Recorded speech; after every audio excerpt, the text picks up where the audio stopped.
everybody, I am out here at White Park. It is a recreational area right in the middle of my hometown of Morgantown, West Virginia.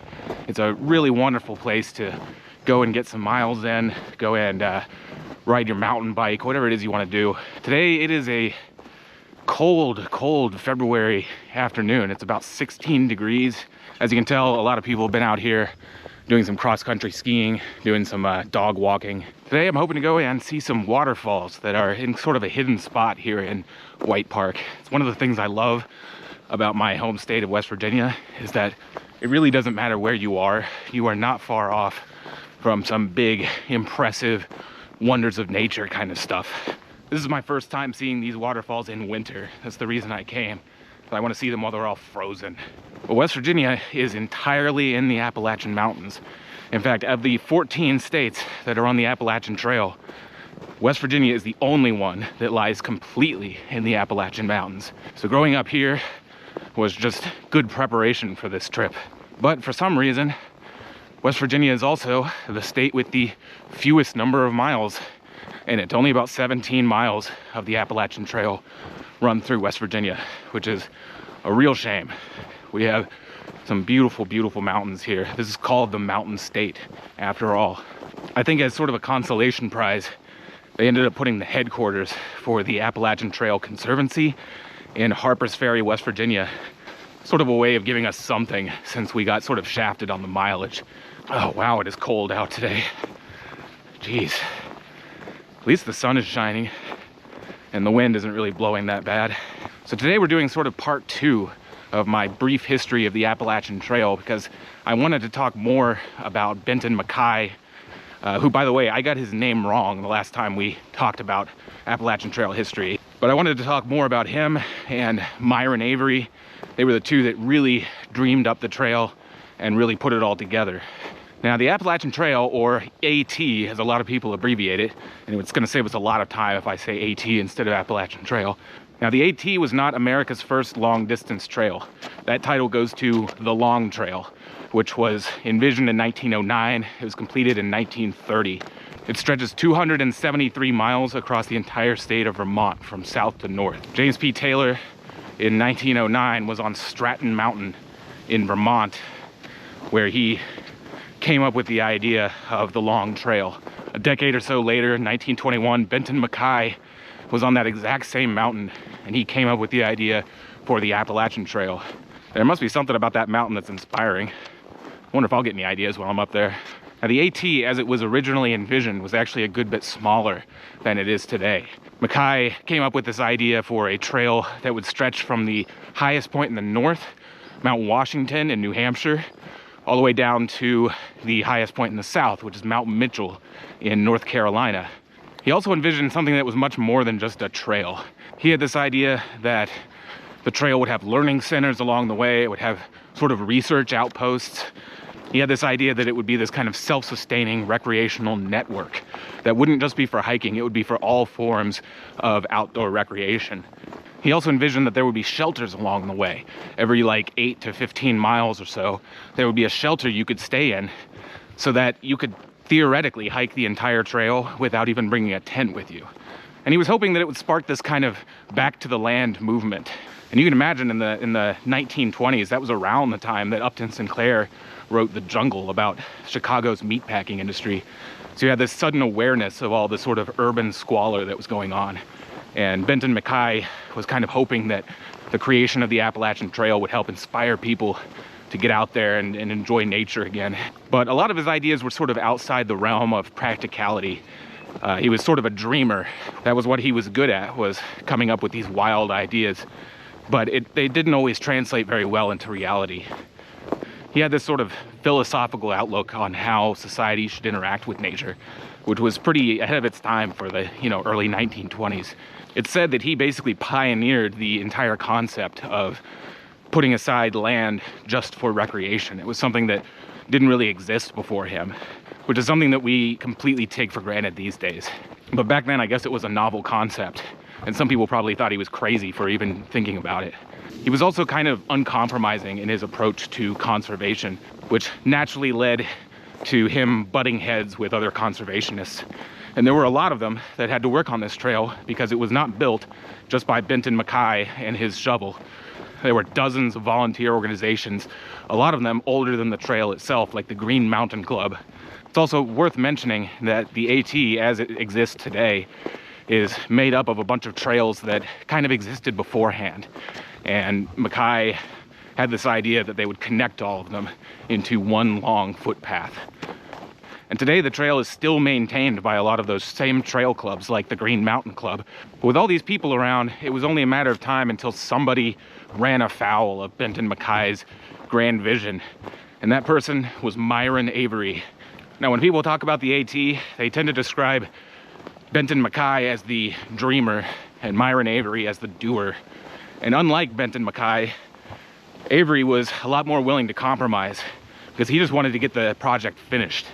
He was kind of the exact opposite of MacKaye. He was practical, he was willing to compromise.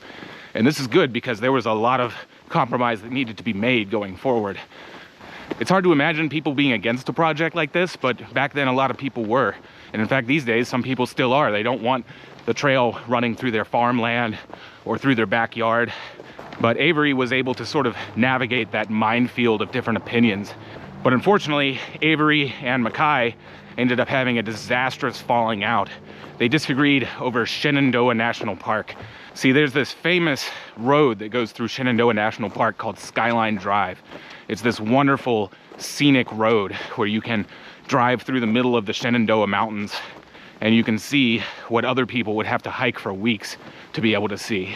But it was a controversial move at the time, and I can understand why, cutting all the way through these mountains just to put in a two-lane road.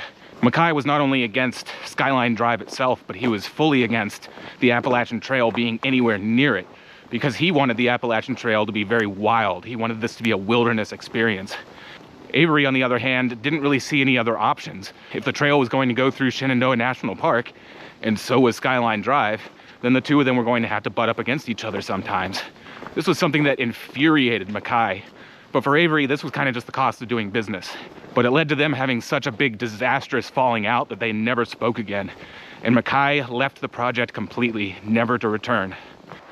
And MacKaye's departure is certainly a shame, but luckily enough, we still had Myron Avery to charge on and finish the project. Avery was also such a diplomat that he ended up getting other states on board, like Tennessee, and the trail just got bigger and bigger and bigger.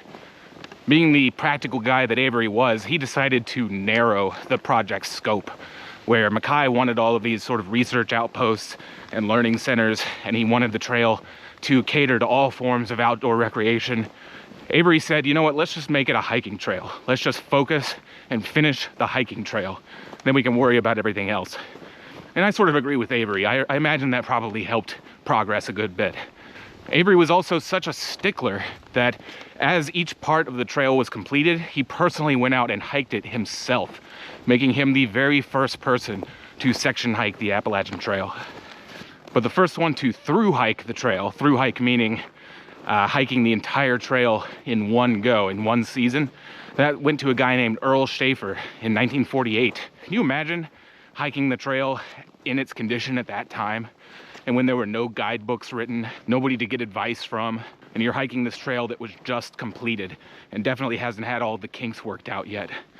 Then in 1955, the first woman to complete the trail was the now famous Grandma Gatewood, who hiked pretty much the entire trail in a pair of high-top Converse shoes. Now, the completed Appalachian Trail was such a huge success that it inspired the creation of two other long trails in the United States. There was the Pacific Crest Trail, which ran from Canada to Mexico along the United States West Coast. And then there's the Continental Divide Trail, which goes through the middle of the country from north to south.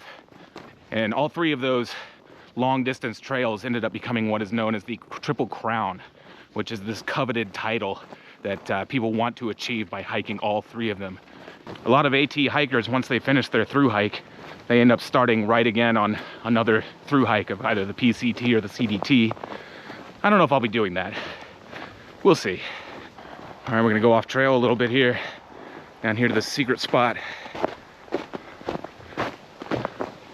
Not that secret, since the other people have been here.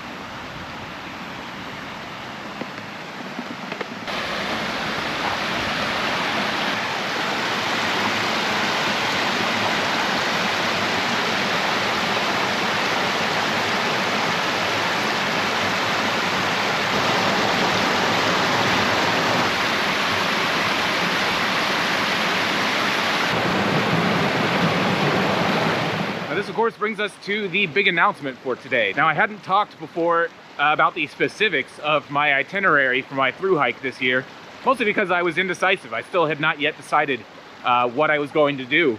Now, the vast majority of people that thru hike the Appalachian Trail, they do so from south to north, which makes them northbound hikers or NOBO hikers. About 80 to 90% of people who hike the Appalachian Trail are going to do so as NOBO hikers.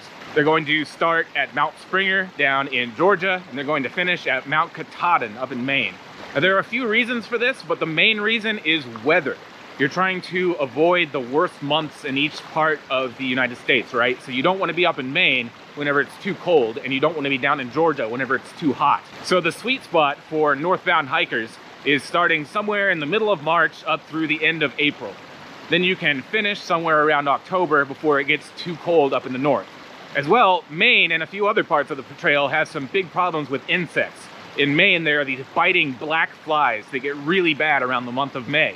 So you do not want to start or end your hike in Maine during the peak of black fly season. But you do need to complete your NOBO hike around the middle of October, because that's when Mount Katahdin up in Maine shuts down for the year because of snow, because of weather. So as a northbound hiker, you only have a certain amount of time to really get that done. Now, southbound hikers, or SOBO hikers, have a very different itinerary. They're going to want to start around the beginning of June, just after the worst of the black flies have already died off. They begin their trip at Mount Katahdin, the exact place where northbound hikers are going to end their trip. So while NOBO hikers are trying to reach Katahdin before it's closed for the year, SOBO hikers are trying to get to Mount Springer in Georgia before the weather gets too crazy and Mother Nature basically prevents you from going any further. So naturally, for both NOBO and SOBO hikers, there's a lot of anxiety about completing the trail before Mother Nature makes it impossible. The other big consideration on everybody's mind is terrain. Now, as I've said previously, there are no easy parts of the Appalachian Trail. They're all pretty difficult, but there are certainly some parts that are more difficult than others. For instance, the White Mountains up in New Hampshire are known for being absolutely brutal, and they will slow hikers down to a crawl. As well, you've got this crazy stretch of trail in Maine called the 100-mile wilderness. And it's called that because for approximately 100 miles, there are no resupply points. So you see, on the rest of the trail, you never have to carry more than 3 to 5 days worth of food, because you're going to be coming up to a trail town in about 3 to 5 days.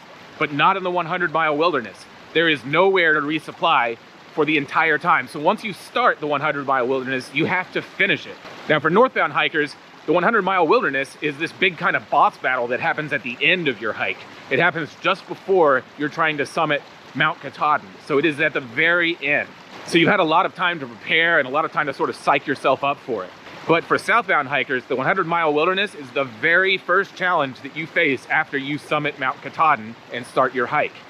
So you can see why more people go north than go south. That also means that the crowds going north are a whole lot bigger than the crowds going south, which means that a lot of the hostels are going to be booked up, means a lot of the shelters are going to be full of people.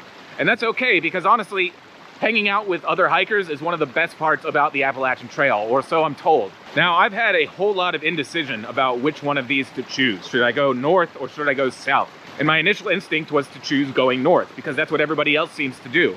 But recently, I've been thinking a lot about a lot of things, about the crowds moving north, about the amount of time that I'm going to need to raise enough money for this trip, about the amount of time I'm going to need to train for this trip. Initially, I wanted to start my northbound journey in April and finish up around the end of September. But lately, I've made the very big and possibly ill-advised decision to change my itinerary, and instead I will be going south, starting in June. And it's official now, because as of yesterday, I booked my campsite for Katahdin Stream Campground at the base of Mount Katahdin in Maine. So I'm locked in now, I have to go. This also means I'll be hiking pretty late into the year. Now, if all things go according to plan, I'll be finishing up in Georgia in late October. So there you have it, folks. That's my itinerary for 2026. It's all set in stone now. I'll be starting in June in Maine and heading south. I am really, really excited and really, really anxious to get started. So thank you all for joining me on this cold, cold February afternoon. Thank you for watching It's Not That Steep. I'm Edward Hewett. I'll catch you next time.